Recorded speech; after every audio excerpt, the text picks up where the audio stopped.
Estamos haciendo una serie, dijimos que íbamos a hablar de diferentes temas que tienen que ver con el corazón pastoral que encontramos en la Escritura, ¿de acuerdo?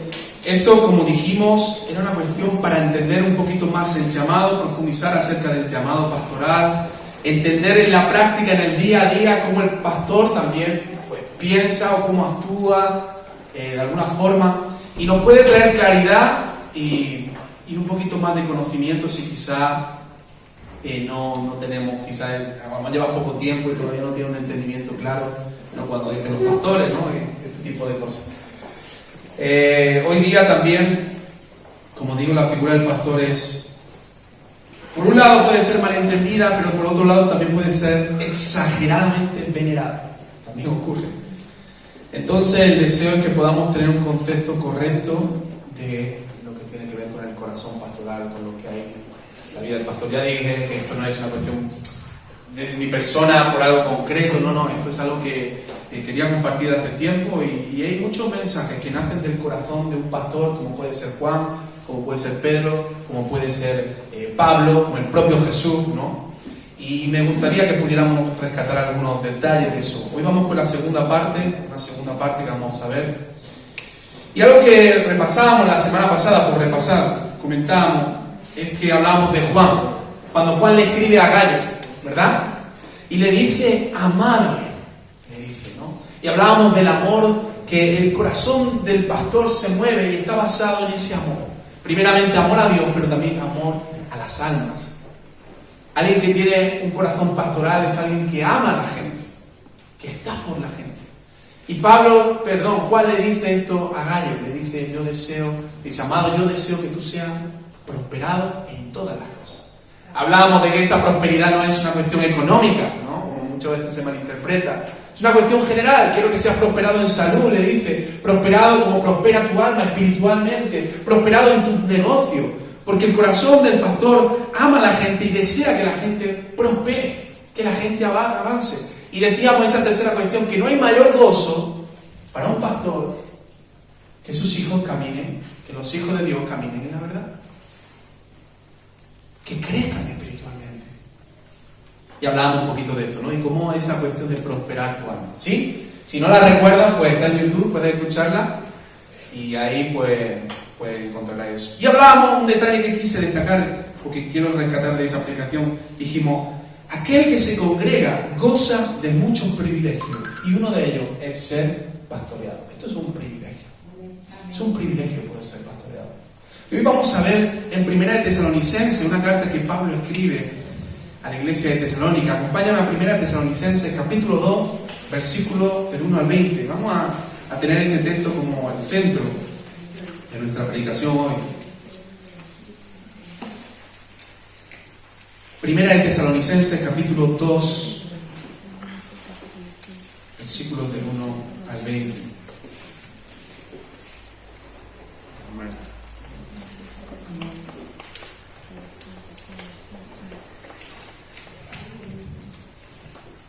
Está listo ahí, ¿no? Este texto es un texto que hace tiempo está en mi corazón. Y de este texto nace esta serie que quería hacer. La verdad que cuando lo leía me impactaba y quiero compartirlo.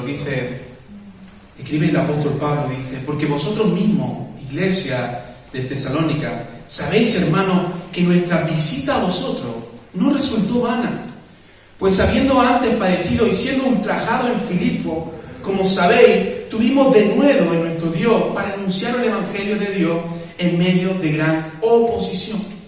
Porque nuestra exhortación no procedió de error, de impureza, ni fue por engaño, sino que según fuimos aprobados por Dios para que se nos confiase el Evangelio, así hablamos, no como para agradar a los hombres, sino a Dios, que prueba nuestros corazones.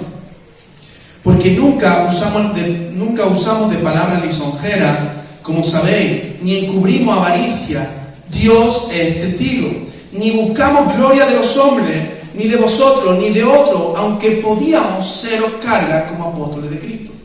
Antes fuimos tiernos entre vosotros, como la nodriza, como la madre que cuida con ternura a sus propios hijos. Tan grande es nuestro afecto por vosotros, que hubiéramos querido entregar no solo el Evangelio, de Dios, sino también nuestras propias vidas. Porque habéis llegado a sernos muy queridos. Porque os acordáis, hermanos, de nuestro trabajo y fatiga, como trabajando de noche y de día para no ser gravosos a ninguno de vosotros, os predicábamos el Evangelio de Dios. Vosotros sois testigos, y Dios también, de cuán santa, justa y irreprensiblemente nos comportamos con vosotros los creyentes. Así como también sabéis de qué modo, como el Padre a sus hijos, exhortábamos y consolábamos a cada uno de vosotros. Y os encargamos que anduvieseis como es digno de Dios, que os llamó a su reino y gloria. Por lo cual también nosotros sin cesar damos gracias a Dios de que cuando recibisteis palabra de Dios, que oísteis de nosotros, la recibisteis no como palabra de hombre, sino según es en verdad la palabra de Dios, la cual actúa en vosotros, los creyentes. Porque vosotros, hermanos, vinisteis a ser imitadores de la iglesia de Dios en Cristo Jesús, que están en Judea, pues habéis padecido de los de vuestra propia nación las mismas cosas que ellos padecieron de los judíos, de los cuales mataron al Señor Jesús y a sus propios profetas, y a nosotros nos expulsaron, y no agradan a Dios, y se oponen a todos los hombres, impidiéndonos hablar a los gentiles para que estos se salven, así colman ellos siempre la medida de sus pecados, pues vino sobre ellos la ira hasta el extremo. Y dice, para terminar, pero nosotros, hermanos, separados de vosotros por un poco de tiempo, de vista, pero no de corazón, tanto más procuramos con mucho deseo ver vuestro rostro, por lo cual quisiéramos ir a vosotros, yo Pablo, ciertamente una y otra vez, pero Satanás nos estorbó. Porque ¿cuál es nuestra esperanza? Y escucha este texto, o gozo, o corona de que me gloríe. ¿No lo sois vosotros delante de nuestro Señor Jesucristo en su venida? Vosotros sois nuestra gloria y gozo.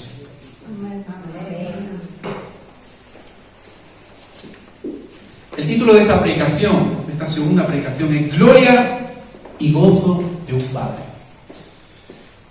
Mirad, hermano, Pablo, desde el versículo 1, tiene que hacer una especie de defensa, y él explica que su visita a Tesalónica no fue en vano. Pablo dice, mira, yo no he ido a Tesalónica allí a entretener a la gente. Yo no he estado para simplemente pasar el rato y ya está. No, yo he ido con un propósito. Mi equipo pastoral, mi equipo de trabajo, hemos ido con un propósito, que es predicar el Evangelio, que podáis conocer al Señor y que por ende también podáis obtener la salvación. Amén. Pablo dice, nosotros no vamos a perder el tiempo. Hermanos, la iglesia, el conjunto de pastores no está para perder el tiempo, no está para hacer actividades. Hay personas que a veces en la calle piensan, bueno, todo el día en la iglesia, pero parece y creen que es una cuestión simplemente de entretenimiento. O es una cuestión de que son personas que no tienen nada que hacer con su vida y están en la iglesia porque están aburridas. No, hay un objetivo detrás de todo eso. Igual que hay un objetivo cuando tú vas al instituto, ¿verdad? ¿Cuál es el objetivo cuando vas al instituto? Graduarte, algunos dicen jugar, ¿no? El recreo. El objetivo es estudiar, es conocer más de la materia, es profundizar y obtener quizá el día de mañana una carrera, un trabajo, ser alguien a nivel laboral. En la iglesia pasa lo mismo. Pablo dice, yo no he ido en vano, yo no he estado para echar el rato, yo he ido con un objetivo, que podáis conocer al Señor. Tristemente a veces puede pasar esto, que la iglesia simplemente se convierta en un lugar de entretenimiento, en un lugar donde se hace de todo menos predicar el Evangelio. Y si eso ocurre algún día, no sé si aquí o en algún lugar donde tú vayas, pues mira, no vayas, porque la iglesia no es un club social. La iglesia no está para entretener, la iglesia está para predicar. Ahora, para predicar también hay muchas formas, hay muchos objetivos. Yo puedo utilizar con los jóvenes ciertas herramientas, puedo utilizar el deporte, puedo utilizar muchas maneras, pero que el objetivo principal siempre sea predicar a Cristo. Amén. Siempre tiene que ser ese el objetivo. Y Pablo lo dice muy claro, yo no he ido en vano. Y el problema es que después de marcharse, como te digo, ocurrió que empezó a haber gente que empezó a mentir. Y empezó a hablar mal de Pablo. Empezó a decir, Pablo es un aprovechado, Pablo es alguien que busca sus propios beneficios, No os fiéis de Pablo. Y Pablo tiene que hacer una defensa aquí de su ministerio. Él tiene que hacer una defensa, y esta defensa me gusta porque no la hace como diciendo yo soy aquí esto y esto y esto, sino que la hace desde su corazón pastoral, desde el vínculo, desde la relación que él tiene con el pueblo. Hay muchas formas de hacer una defensa, hay muchas formas de justificar ciertas cosas, pero Pablo lo hace desde el corazón pastoral, desde el vínculo que él tiene con la iglesia de Tesalónica. Él no puede evitar manifestar angustia por ello. Y Pablo, algo que hace en el versículo 11, que es muy interesante, es que da un ejemplo. Versículo 11, lo pueden leer conmigo. Dice, así como también sabéis de qué modo, como el Padre a sus hijos, exhortábamos y consolábamos a cada uno de nosotros. Pablo utiliza una figura muy interesante para hablar de lo que hay en su corazón, para explicar las situaciones que haya podido vivir con ellos, para explicar el porqué de las cosas. Él utiliza una figura que es el Padre, como Padre a sus hijos. Otra versión dice, saben también que a cada uno de ustedes lo hemos tratado como trata un padre a su propio hijo. Pablo, cuando llegó a Tesalónica, él empezó a predicar el Evangelio y hubo gente que se convirtió al Señor. Se convirtieron con él, con su equipo pastoral. Él trabajó porque conocieran y él dejó después ancianos en ese lugar. Él dejó gente formada. Esta es la función de un apóstol. Él hizo todo este proceso y entonces él dice, mira, para mí vosotros sois como mis hijos. Sois como mis hijos. Tengo tanto cariño, tanto amor, tanta estrechez en mi corazón hacia vosotros, que os veo como mis propios hijos. Y me gusta este concepto de padre, ¿no? Quizá podríamos verlo también desde el aspecto pastoral, como padre espiritual, ¿no? Que también se utiliza y no está mal utilizarlo en su buena medida. Y quiero que podamos ver un poquito la figura de un padre, ¿vale? Pero enfócalo también en tu corazón, en tu mente, desde el aspecto pastoral, ¿de acuerdo? Aunque voy a hablar cosas de padre. Mira, uno de los grandes desafíos de este tiempo, ¿sabéis cuál es? Ser padre. Es un desafío ser padre. De hecho, hay gente que ya no quiere ser padre, para respetarlo. Pero es un desafío muy grande ser padre. Ser padre es una experiencia enriquecedora y que genera plenitud, genera mucho gozo. Ahora que hemos visto varias parejas que han tenido niños, ¿no? Qué alegría, ¿verdad? Qué gozo cuando se ve a ese niño. Qué alegría para los papás poder extender su círculo de amor. Es precioso, es enriquecedor, pero también puede resultar una experiencia difícil. Puede ser una experiencia dolorosa también. Uno ve a un niño como, por ejemplo, mi hijo, ¿no? Y uno no sabe lo que va a ser el futuro. No sabe quizá los dolores de cabeza que puede dar, o las alegrías que puede dar. Hay un cierto riesgo cuando se tienen hijos. Es una experiencia preciosa, pero también es una experiencia que puede ser difícil.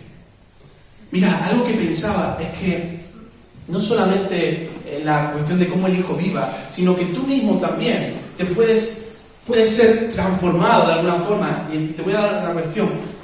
Cuando tú tienes un hijo, te vuelves mucho más vulnerable. Si un día tienes una pelea o un conflicto o algo y tú, digamos, te defiendes a ti mismo, pues bueno, puedes. Pero cuando sabes que le haces algo a tu hijo, ¿cómo te sientes? Cuando le pasa algo, te sientes mucho más vulnerable. Te sientes quizás mucho más impotente. Imagínate que tu hijo llega del instituto, del colegio, y dice, me han pegado. Sí, a lo mejor vas a hablar con el papá, con el profesor, pero te sientes vulnerable. Hay algo que sale de ti, que quizás antes no lo habías experimentado de la misma forma. Quizás con tus padres, pues tus padres son grandes, pueden defenderse por sí mismos, pero no, tu hijo pequeñito no puede, o no sabe. Si te quieren hacer daño, no tienen más que tocar a tus hijos. Y esto es lo que Pablo está viviendo. Pablo tiene sus discípulos, Pablo tiene gente que él ha convertido, que él ha enseñado, él los ve como sus hijos. Y ahora está viniendo gente que están queriendo tocar a esos hijos. Y Pablo, en su corazón, si algo siente, es dolor. Se duele con ellos. Fíjate como él dice, yo desearía poder estar con vosotros, pero Satanás me lo ha impedido. Dice, a lo mejor no estoy allí en presencia, pero mi corazón está con vosotros. Por eso Pablo escribe esta carta a los tesalonicenses, porque su corazón está con ellos. Como padre existe una gran responsabilidad, no solamente ante el hijo, sino ante Dios, pero también frente a la sociedad. Frente a la sociedad. Un padre responde por su hijo también. Ahora, la sociedad. ¿Cómo ve la sociedad hoy día el concepto del padre? ¿Cómo trata? Esto creo que alguna vez también lo hemos comentado. ¿Cómo trata la sociedad hoy día a los padres? Esto es digno de reflexión, ¿verdad? Pero muchas veces también ese pensamiento, esa manera de vivir con relación a los padres se ha metido dentro de la iglesia. Ese pensamiento que alguna vez hemos hablado de no autoridad, no quiero tener autoridad, no quiero que nadie me diga a mí lo que yo tengo que hacer, se ha introducido muchas veces. Y vivimos en una sociedad así. Todo lo que tenga que ver con autoridad, no lo queremos. Lo rechazamos.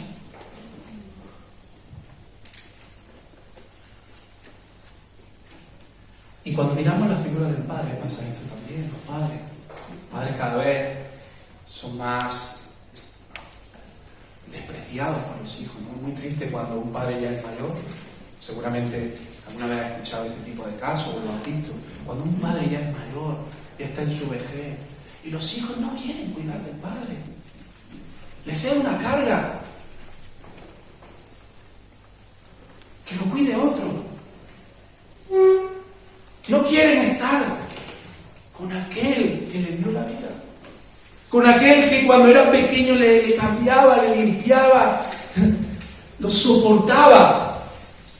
Y ya no quiere que lo cuide otro. Y le pago para que esté 24 horas con mi padre, porque yo no quiero estar con mi padre y mi madre. Qué duro, ¿eh? La sociedad es así hoy día. La figura del padre, de la madre, quizás hace aquí años, era una figura respetada. Los hijos se sentaban alrededor de la cama del padre enfermo, ahí, con el padre, con la madre, estando en ese momento tan difícil. Porque amaban al padre, a la madre, porque los respetaban, porque los cuidaban, los valoraban. Pero hoy día ese concepto, ese pensamiento se está perdiendo. Ahora, asócialo a la figura de Pablo con los de Tesalónica. Asócialo con el corazón, con la vida pastoral. ¿Cómo vemos nosotros la autoridad de la iglesia? Los ancianos, el equipo de responsables, los pastores. La semana pasada hablamos un poquito de esto, ¿no? Cuando el pastor o los pastores te dicen, ¿cómo está? ¿Qué decíamos? No te lo está diciendo el panadero del barrio, te lo está diciendo alguien que te ama, alguien que se preocupa por ti.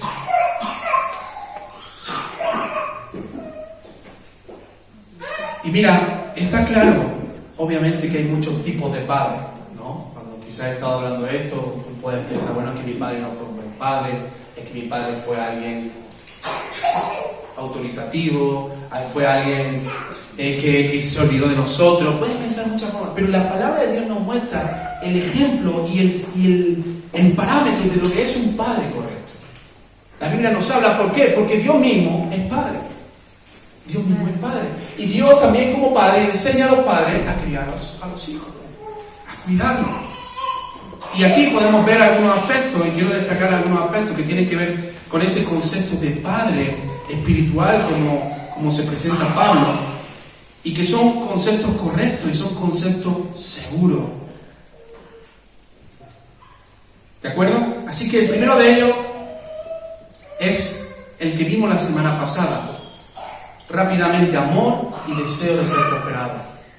Un padre ama a su hijo y desea que sea prosperado.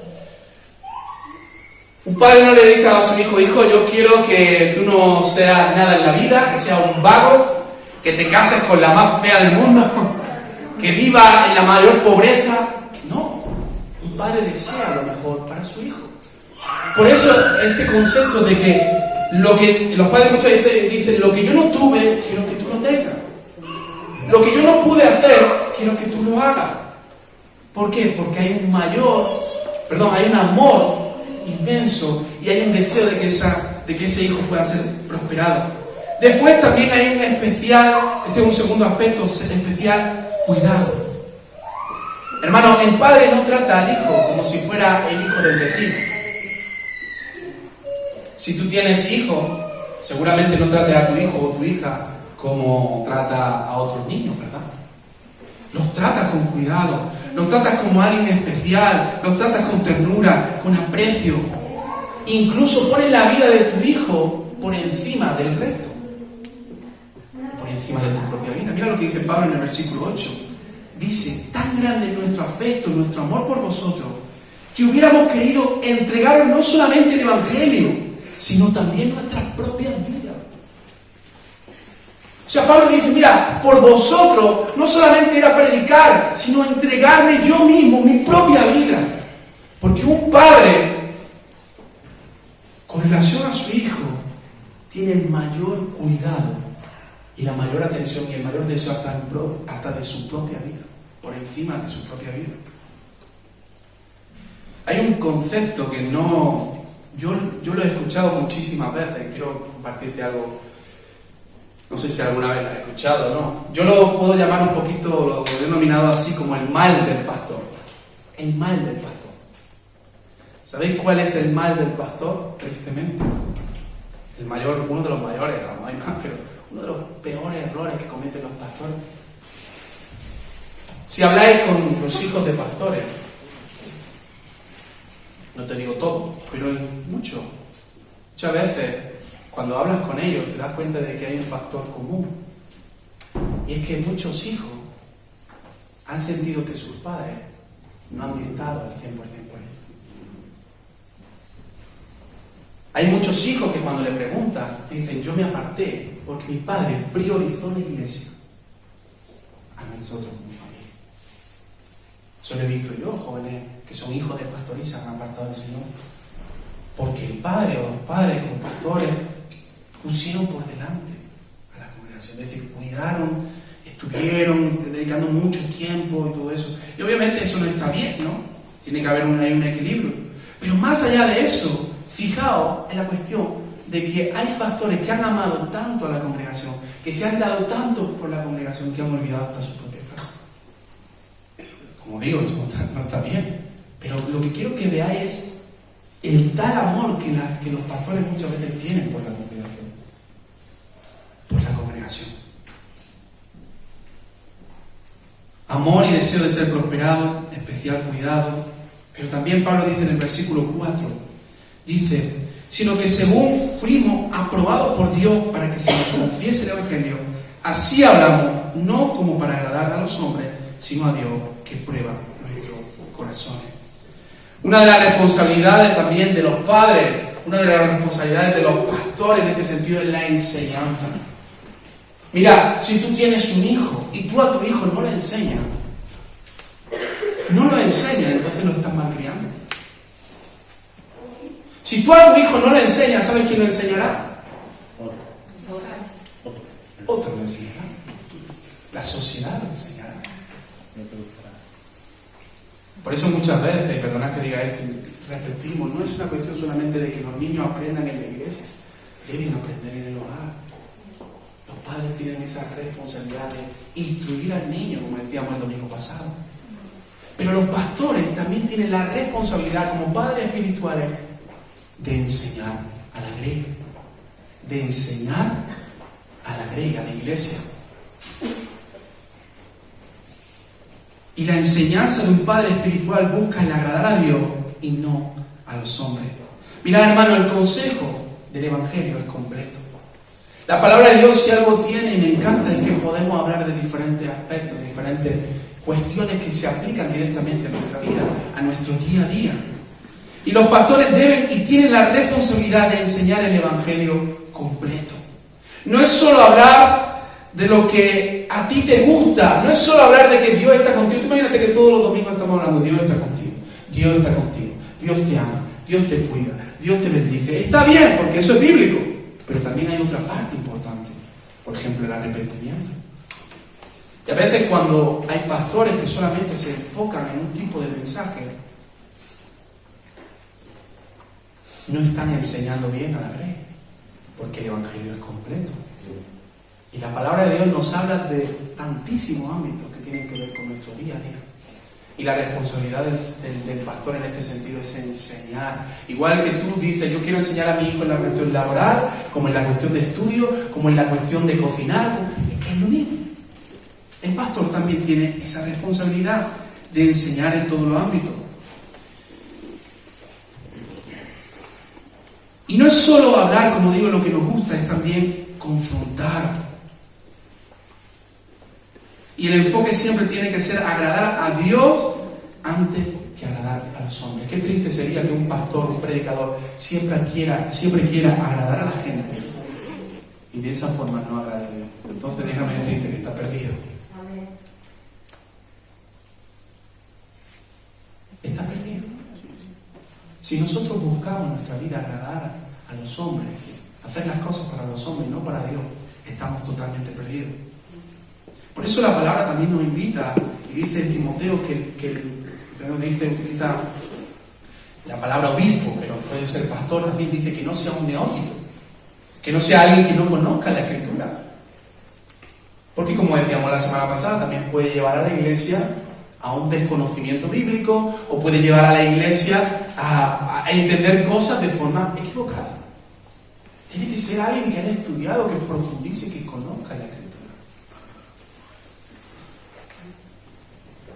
Ahora mira esto, versículo 13.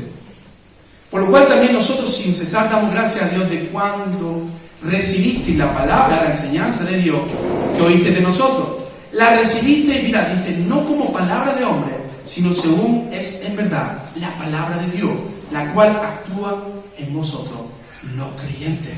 Te hago una pregunta. Cuando tú escuchas la palabra, quizás desde aquí, desde un púlpito, o desde una enseñanza de una reunión, de parte, vamos a decirlo así, de los pastores, por ejemplo, ¿tú la recibes como palabra de Dios o la recibes como palabra de hombre? No me contestes, solo reflexiona. Pablo dice aquí, la recibiste como palabra de Dios. Cuando tú escuchas un mensaje, ¿cómo lo recibes?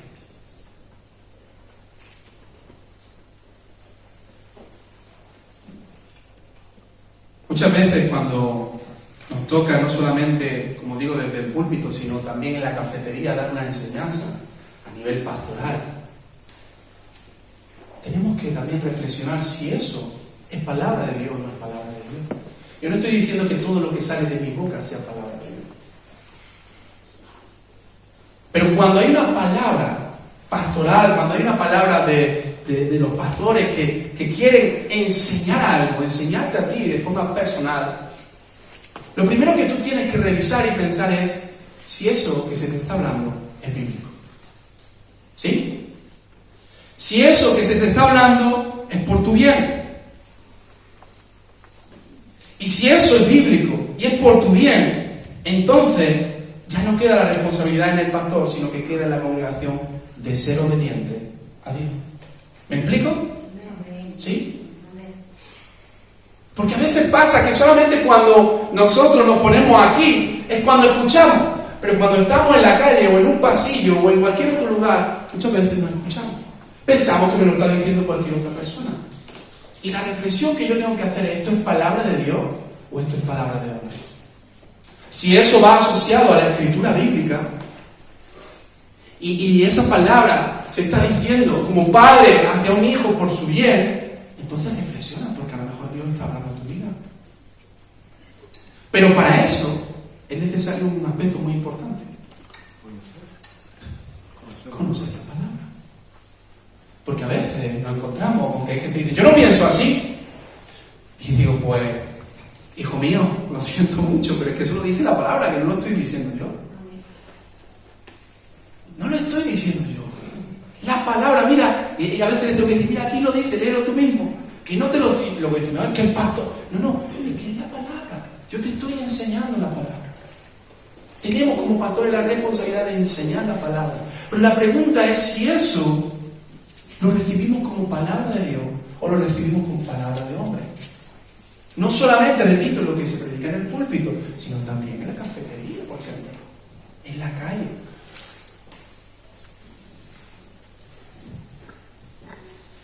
Si es así, yo debo obedecer la palabra. Y mira, quiero darte un ejemplo. Pensaba un ejemplo que no piense nadie que es por algo, pero muchas veces nos encontramos con esto. Imagínate que hay un muchacho, ¿vale? Aquí no lo hay, un muchacho que está muy gordo. Muy gordo. Gordito. Está en la iglesia, gordito a más no poder. Todos los días la dieta es sencilla. McDonald's, Burger King, Telepizza, Kebab, esa es su dieta. Tú imagínate que está, pero vamos, gordísimo. He visto esas series, ¿no? Que salen con 300 kilos, madre mía.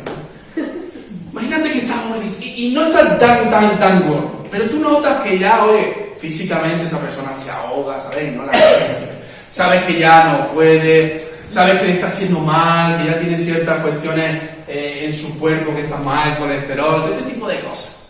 Y ahora llega el pastor, como su padre espiritual, y le dice, hijo, mira, es muy importante que dejes la comida basura y que te apuntes al gimnasio. Muy importante, por tu vida te lo digo, deja la comida basura y apúntate al gimnasio. ¿Es bíblico esto que me está enseñando? Sí. No es bíblico. Porque en la Biblia no aparece la palabra gimnasio, ¿verdad? Porque en la Biblia no aparece la palabra McDonald's. Pues esto es lo que muchas veces nos pasa.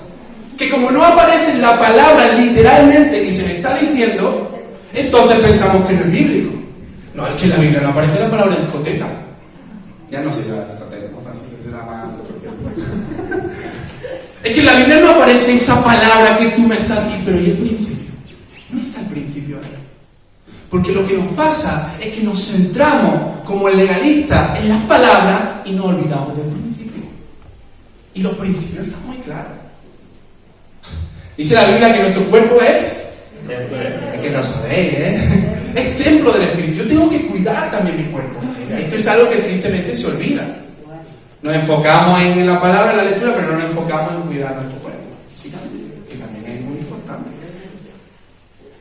El otro día escuchaba a alguien que hablaba, un pastor que hablaba de la responsabilidad, fíjate, que nosotros tenemos con la ecología, con el medio ambiente. Y dice, como cristianos deberíamos tener ese concepto mucho más claro que el resto. Pero como la Biblia nos dice que no tira la basura, el papel. No olvidamos, pero los principios están claros. ¿Y cuál es el principio aquí, en este ejemplo que he dado, que es un poquito tonto, ¿no? Cuidar mi vida. Ahora, ¿el pastor lo dice por mi bien? ¿O está buscando algún beneficio de esto? Seguro que el pastor está buscando un beneficio, porque si me está diciendo que vaya al gimnasio, seguro que este gimnasio es amigo suyo y va a ganar dinero y... No sé, a veces le damos vuelta a ese tipo de cosas. Y no pensamos que a lo mejor lo está diciendo como un padre por nuestro bien. Y ahora, una vez más, no apague la luz, hombre. Una vez más, el consejo, la enseñanza, ¿lo recibo como una palabra de una persona o como una palabra de Dios? O como palabra de Dios. Hermano, la Biblia, como te digo, tiene principios claros que son para el día a día. Pero la Biblia no está actualizada a las tecnologías, a las cosas que hay hoy día. La Biblia no tiene el concepto de teléfono. ¿Lo sabíais, no? No aparece el iPhone en la Biblia. Pero están los principios. Todo me es lícito, mas no todo me conviene. Pero a veces somos tan legalistas que que decimos, es que si no está eso ahí, con la palabra, con el matiz, entonces no me vale. ¿Y sabes quién eran así? Los fariseos. Los fariseos eran así.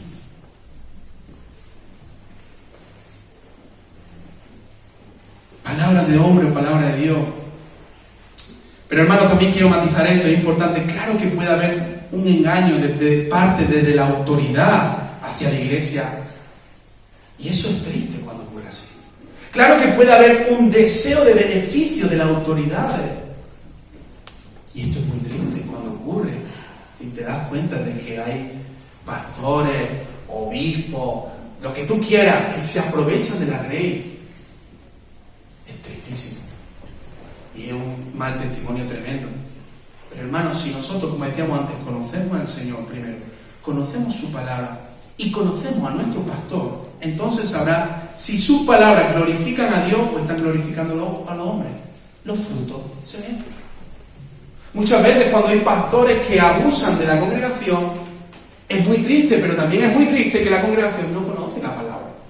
Y por eso que el pastor dice, lo que digo es mi punto. Y entonces, como ellos no conocen la Escritura, pues lo hacen y a lo mejor se dejan llevar por cosas que son muy, muy tristes. Pero por su fruto los conoceréis. Pablo habla también y expone su testimonio, ¿no? Mira, el ejemplo de Juan el Bautista. Juan el Bautista era un hombre que glorificaba a Dios o glorificaba a los hombres. A Dios. Glorificaba a Dios. Sus hechos hablaban, sus palabras. Y Jesús incluso dice, no hay otro nacido de mujer como Juan. Pero ¿y los fariseos? La palabra dice que Jesús habla con los fariseos y les dice, sepulcro blanqueado. Sepulcro, por fuera. Muy bonitas las palabras, pero por dentro estáis podridos. La gente no era tonta, la gente sabía que los fariseos eran hipócritas. Los fariseos vivían y daban sus diezmos, sus ofrendas, pero luego olvidaban el principio de cuidar a sus padres. Y Jesús se lo dice. Lo que pasa es que Jesús era como el único que se atrevía a decirle las cosas claras. Pero los frutos estaban ahí, la gente lo sabía. Pero otra cosa es que yo sea un neófito, que yo no conozca la Escritura. Entonces cualquier cosa que me digan, cualquier cosa que me impongan, pues claro que me la voy a creer. Y si voy con miedo, pues más lo haré. Pero si yo conozco la palabra, lo que yo digo, bueno, esto que me están diciendo es palabra de Dios, palabra de hombre. Esto es para mi bien. ¿Por qué me lo está diciendo mi pastor? ¿Me quiere o me está queriendo fastidiar la vida? ¿Qué beneficios hay? ¿Sí? Versículo 11. Versículo 11. Así como también sabéis de qué modo, ahí está, como el Padre a sus hijos, dice esta palabra, exhortábamos y consolábamos a cada uno de vosotros. Fíjate, Pablo no dice al grupo, no dice a la general, dice a cada uno. Yo me imagino a Pablo sentándose a tomar un café con cada una de las familias, con cada una de las personas. Y como dijimos el domingo pasado, del corazón pastoral, el corazón pastoral no es una cuestión que mira a la gente como número, como cantidades, mira a cada uno individualmente. Y debe ser así. Y Pablo dice, a cada uno de vosotros os exhortamos. Ahora esta palabra, exhortar, es una palabra que a veces se puede llevar al extremo de malinterpretarla, aunque tiene su connotación. Pero exhortar tiene que ver con animar, aconsejar, pero también tiene que ver con amonestar. Exhortar, no siempre es regañar, también es animar. Yo te exhorto a que hagas deporte. Te estoy animando a que hagas deporte. No sé si le está hablando a alguien hoy con el deporte, pero la pierdes. Exhortar. Y mira el versículo que dice después, el versículo 12, dice, y os encargábamos que anduvieseis como es digno de Dios, que os llamó a su reino y gloria. Pablo dice, nosotros os animábamos, os consolábamos, pero os pedíamos, encargábamos que andéis como es digno del Señor. Te hago una pregunta, ¿tú caminas como es digno en tu día a día, como es digno de glorificar a Dios? No me contestes, piensa. ¿Tú caminas en este área concreta de tu vida? Porque esto te está alejando del camino del Señor. ¿Cómo tomamos eso? ¿Sabes qué pasa? Una vez más, no nos gusta que nos digan. No nos gusta que nos digan lo que tenemos que hacer. No estoy mirando a nadie, de verdad. Lo estoy enseñando. No nos gusta que nos digan lo que tenemos que hacer. Claro que al niño no le gusta que su padre le diga, oye, eso no está bien. Oye, ahora te vas a quedar en casa. Vas a tener que limpiar. Claro que no nos gusta. Yo reflexionaba en estos días hablando con un amigo que no es cristiano. Hablábamos de Dios y demás. Pasaba un vídeo para que lo comentáramos. Y al final te das cuenta de que la gente no es que no crea en Dios en la calle. Si tú te pones a profundizar y dar argumentos cosmológicos, dar argumentos de la vida práctica, si tú das argumentos, te das cuenta que la gente no tiene un argumento para decirte Dios no existe. Quizás te encuentras uno de cada cuantos miles, pero la gente reconoce que Dios existe, ¿verdad? Muchas veces me encuentro con gente que me dice, yo es que soy ateo, y le digo, bueno, pero ¿por qué eres ateo? Y empezamos a conversar y me dice, hombre, ateo tampoco. Agnóstico. Pero estoy ahí. Y luego ya te dice, hombre, sí, yo sé que algo hay, ¿no? ¿Cuál es el problema? Hombre, uno de los grandes problemas, no hay muchos, pero uno de los grandes problemas es que no quieren sujetarse al Señor. No quiero que nadie me esté diciendo a mí nada de mi vida. Yo quiero hacer con mi vida lo que yo quiero. Yo quiero ser libre. Aunque la palabra nos muestra que nadie es libre porque somos esclavos del pecado si vivimos nuestra vida. Esclavos del pecado. El problema es que no queremos estar bajo autoridad. No queremos que nadie nos diga que tengo que vivir. No. A ver, tú tienes dos formas de verlo. Cuando tu padre te regaña, ¿cómo lo ves? Qué pesado este viejo, ¿eh? Ya está con lo mismo, ¿eh? Que sí. ¿No? ¿Cuántos contestan así? O dice, oye, a lo mejor mi padre me está diciendo que haga esto y esto por algo. A lo mejor está deseando mi bien.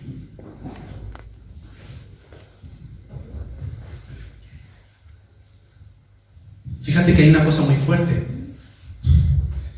Es que Pablo le dice a la iglesia de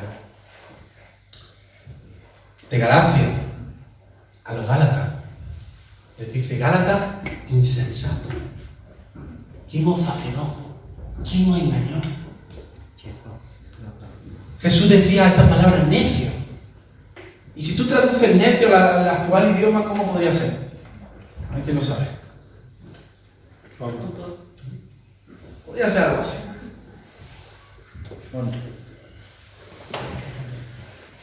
Ahora tú dile a alguien, necio. Ay, es que el pastor me ha dicho necio.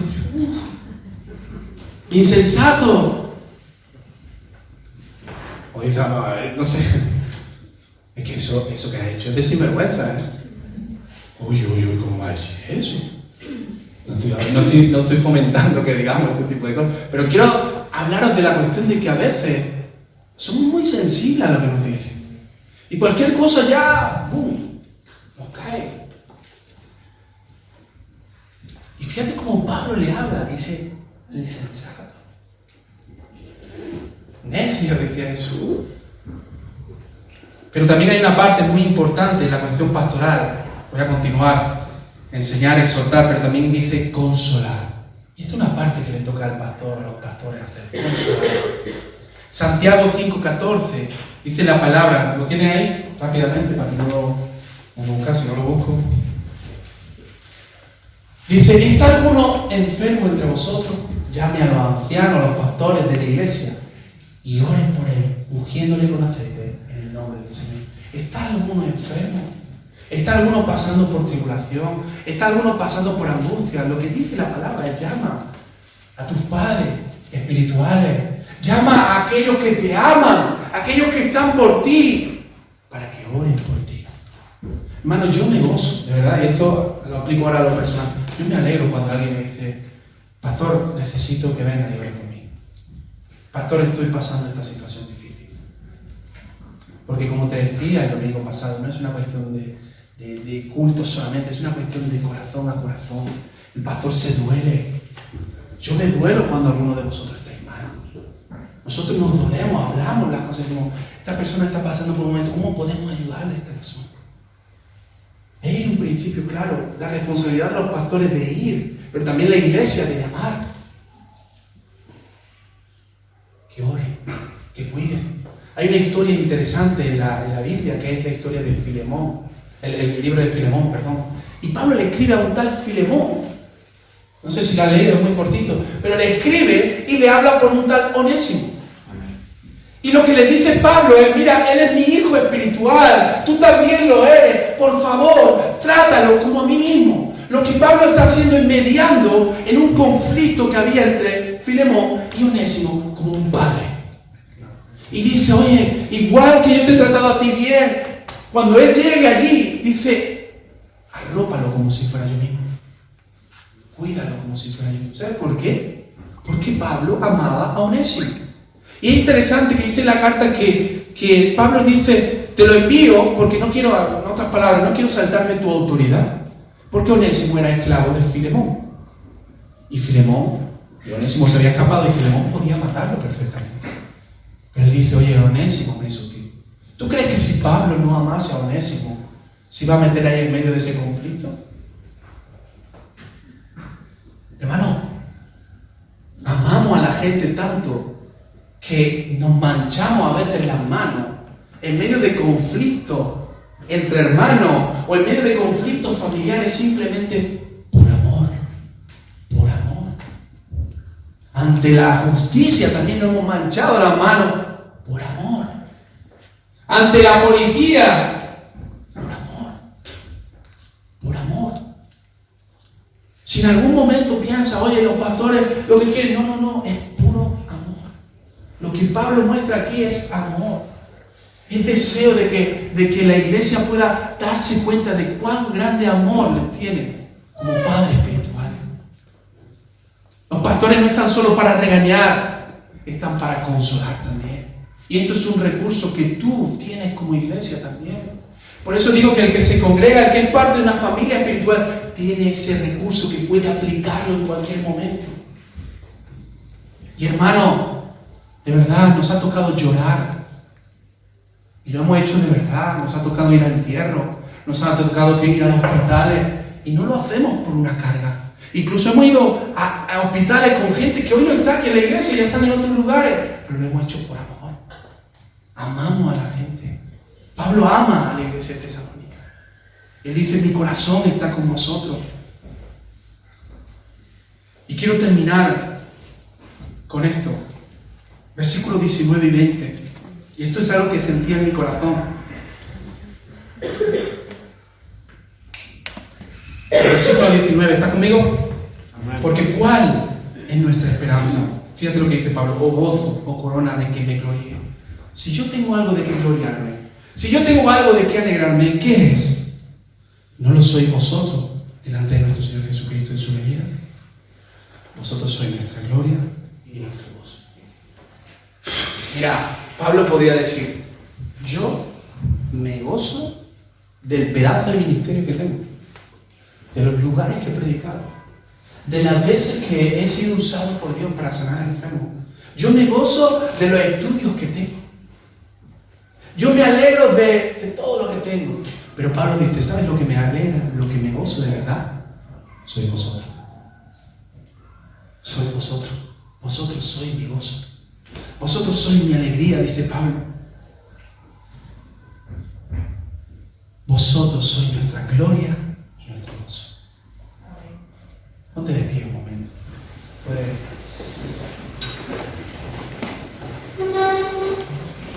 Hermano, aquí hay una palabra muy interesante que quiero destacar. No está en el texto como tal, pero es la palabra honra. Quiero que me escuche, ¿vale? No te duermas, no te distraigas, no. La palabra honra. Porque estamos hablando de entender esto desde un concepto de padres e hijos. Y la palabra de Dios dice, honra a tu padre y a tu madre. Y cuidado, voy a explicar. La palabra honra en el hebreo es kabod y significa gloria. También significa peso. Y ese peso tiene que ver con una importancia en tu vida. Entonces, cuando la palabra dice honra a tu padre y a tu madre, está diciendo que hay un peso tan grande de amor hacia tus padres. De tal forma que la honra tiene que ver con alegrar su corazón, con alegrar el corazón. La honra tiene que ver con estimarlos tanto que se basa en la obediencia, se basa en el respeto, se basa en alegrar su corazón. Honra a tu padre y a tu madre. Ahora yo te hago una pregunta. Intenta no pensar en mí, ¿vale? Hablamos del concepto. Tus pastores, mi esposa, tus pastores, ¿se honran de ti?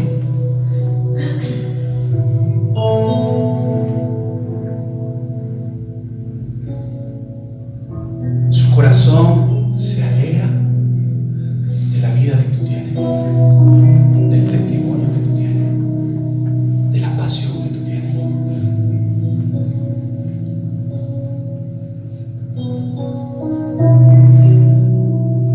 Honras a tus pastores a través de la obediencia, la enseñanza que te dan.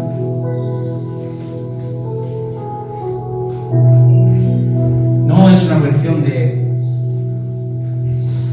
simplemente decir palabras bonitas, porque al final no es una cuestión de palabras, es una cuestión de hecho. Es una cuestión de hecho. Y quiero ahora sí hacerlo personal. Y quiero deciros, con mi corazón,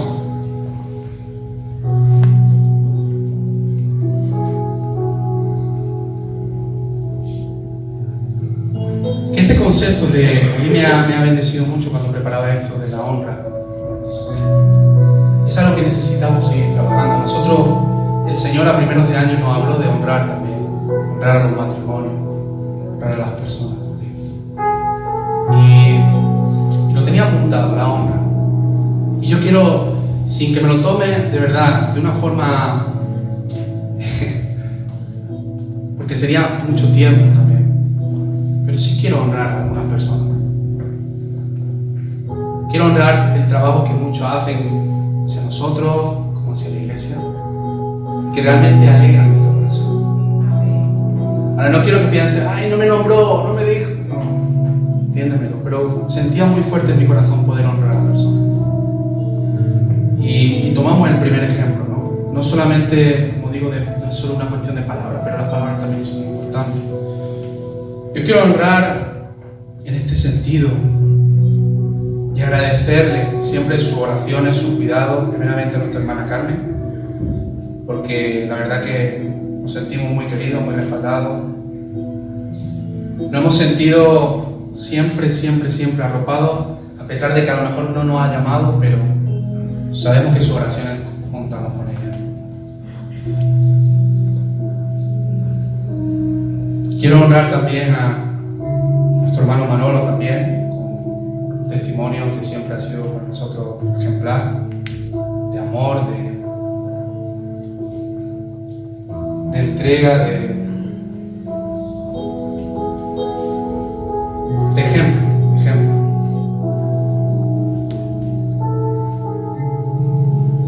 Quiero honrar también a nuestra hermana Gloria Bedoya,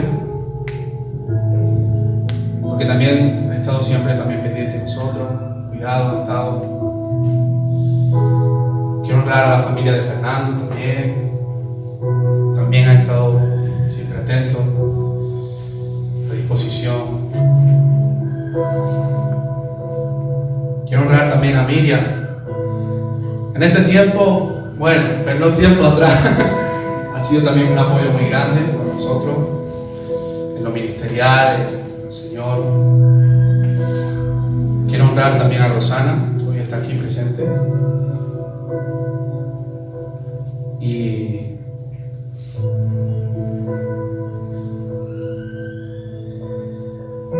hay mucha gente, ¿verdad? No quiero porque me pasaría todo el día. Pero sí son personas que siento en mi corazón que quería decirlo públicamente. Hay muchas más, ¿verdad?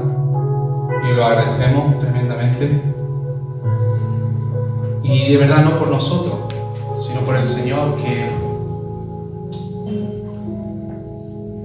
Que podamos decir, quiero honrar a Dios, quiero honrar a los pastores. Y como digo, no es una cuestión de hacerlo a nosotros, pero que nosotros, mirad, si vosotros desarrolláis en el Señor, crecéis en el Señor, si vosotros servís al Señor, si vosotros hacéis la voluntad de Dios, nosotros con eso ya nos sentimos honrados.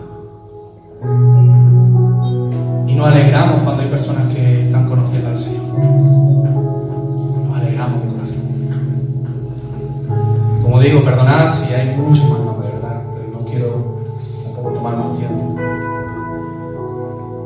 Quiero el equipo de responsables también, o sea, que están ahí.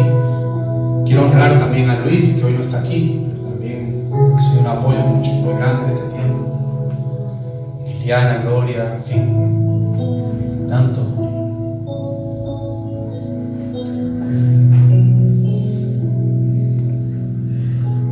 Y Pablo dice, vosotros sois nuestra gloria y gozo. Y de verdad, a veces también hablamos con otros pastores y yo me di cuenta de que también los pastores nos quejamos mucho de la gente. Nos quejamos mucho. De la gente también tiene sus cosas. Pero también una de las cosas que yo, por lo menos más, mi esposa me mete con eso, es valorar las cosas. Valorar a la gente.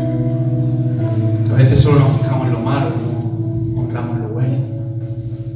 Y por eso yo también quiero deciros esto. Vosotros sois iglesia de Lucena, iglesia de Monte. Cada uno de vosotros sois nuestro gozo. Sois nuestro gozo. No es el dinero. No es nuestro ministerio de predicar. No sois vosotros. Nosotros nos gozamos cuando vemos crecer. Nosotros nos alegramos cuando vemos que el Señor levanta el ministerio. Nosotros nos alegramos cuando salimos, como decíamos el domingo, a la calle y escuchamos buen testimonio de la iglesia. Vosotros sois nuestro gozo. Hay muchos matrimonios que aquí son un ejemplo para nosotros, de superación, de esfuerzo, y nosotros estamos en este año queriendo honrar esos matrimonios. Hay muchos jóvenes que han dejado cosas siendo difícil y se han puesto en la brecha con el Señor. Yo me gozo cuando, y podría seguir contando cosas, pero me gozo mucho cuando veo que los jóvenes van a ver a Nacho jugar con nosotros. Me gozo con eso. Porque eso habla de familia. Eso habla de cuidado, de cariño. Yo me gozo cuando veo y vamos, por ejemplo, al retiro y estamos juntos y disfrutamos juntos. Yo me gozo cuando un hermano invita a otro hermano a comer, a compartir un café. Yo me gozo cuando hay hermanos que dicen queremos orar juntos. Yo me gozo en eso. Eso para mí es gozo. Yo quiero honraros, de verdad. Quiero abriros mi corazón, aunque a veces este corazón es duro. A veces me cuesta, pero quiero también agradeceros por el ejemplo que tomáis. Y porque en mi corazón hay alegría cuando veo esfuerzo, cuando veo dedicación, cuando veo pasión. No hacia mí solamente, como digo, o sea, pasión no, deseo de ayudar no solamente a mí, sino también a los demás en la calle. Cuando salí y decís, vamos a ayudar a los necesitados en la calle, yo me gozo.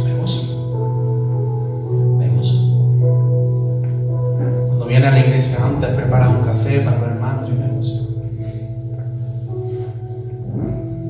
Y de verdad, de corazón lo digo, podría nombrar muchísima más gente. Y que nadie de verdad se sienta mal. Pero estamos contentos con la iglesia. Reconozco que ha habido momentos donde nos hemos sentido tristes, donde nos hemos sentido también desanimado, pero el Señor nos dice levantar la cabeza y ver cómo está la congregación, levantar la cabeza y ver lo que yo estoy haciendo, y entonces empieza a venir el gozo sobre nosotros, porque quizá el enemigo ha intentado muchas veces ser un estorbo en la vida y eso ha traído tristeza, pero el Señor una vez más dice, yo estoy por encima de las circunstancias, yo voy a levantar la vida de esa persona, yo voy a hacer un milagro, yo voy a hacer que esa persona crezca de una forma especial y tú lo vas a ver. Y eso, hermano, a mí de verdad que el Señor me diga, te voy a dar otra casa, te voy a dar un coche. No es una cosa que yo diga, oh, mi gozo es ver a la iglesia prosperar, es ver a la iglesia avanzar. Y si en algún momento tú has sentido que no hemos estado por ti, también te pido perdón. Si en algún momento has pensado, bueno, los pastores están a actividades solamente, pues también te pedimos perdón, porque ese no es nuestro enfoque. Nuestro enfoque sois vosotros. Vosotros sois nuestro gozo. Cierra tus ojos. Como padres espirituales, no queremos más que la iglesia siga creciendo, cada uno de vosotros, los niños, los jóvenes, los adultos. Y nos acordamos cuando la gente no está. Nos duele el corazón cuando hay personas que llevan tiempo sin venir. Señor, y en esta hora yo quiero pedirte que tú pongas en nosotros ese sentido aún más de familia. Ese sentido de unidad, Señor, ese sentido de amor los unos con los otros. No oramos, Señor, para que todo esté basado en nuestras vidas como pastores, que todo gire en torno a nosotros. No queremos eso, Señor. Queremos ser familia. Queremos que cada uno de los que estamos aquí, Señor, y de los que no están, podamos crecer en unidad, en amor, en cuidado, en honra, Señor. Yo quiero pedirte, Señor, que valoremos la familia que tenemos, que valoremos el grupo de jóvenes que tenemos, que valoremos, Señor, los niños que tenemos, que valoremos los pastores que tenemos, que valoremos el equipo de responsables que tenemos, Señor, que valoremos las mujeres, Señor, que valoremos los hombres, Señor, que valoremos el lugar donde tú nos has puesto, Señor. Y que eso sea el gozo también que hay en nuestro corazón. Ver que hay una iglesia que crece. No una iglesia que es perfecta, pero una iglesia que crece en unidad, que crece en amor. Yo quiero, Señor, pedirte una bendición especial sobre cada uno de nosotros. Sobre cada uno de mis hermanos, Señor. Tú conoces, Señor, nuestros corazones y sabes que es nuestro gozo verlo crecer, verlo avanzar, Señor. En el nombre de Jesús, Señor, yo te pido que tú traigas una bendición especial, Señor, en este tiempo de restauración, de relaciones, de sanidad, no solamente a nivel de iglesia, sino a nivel de familia, Señor. A nivel de padre e hijo, Señor, de hijo y padre, Señor. En el nombre de Jesús, Señor.